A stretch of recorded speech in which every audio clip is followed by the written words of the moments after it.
Hi guys! For today's pictures is samahan niyo akong maglinis dito sa may labasan.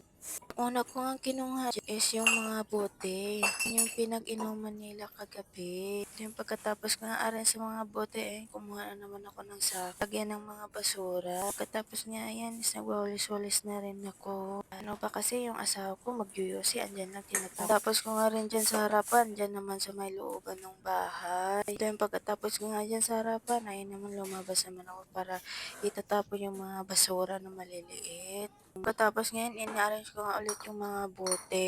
Sinunod ko na rin yung mga tsinelas ina-arrange ko. Pagkatapos ko nga arrange, ayun, binuksan ko yung kaldero. Meron pa pala madaming kanin. Ginagawa ko is nilagyan ko na ng tubig.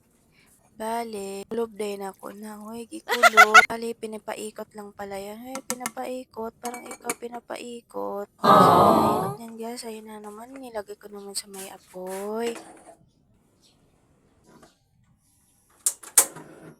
Then, pagkatapos nga yan is pumasok nga ako ulit kasi maglilinis nga ako dyan. So, ayun na nga guys, sobrang dumi. Paano kasi madaming mga daga dyan. Plus, araw-araw na ako naglilinis dyan.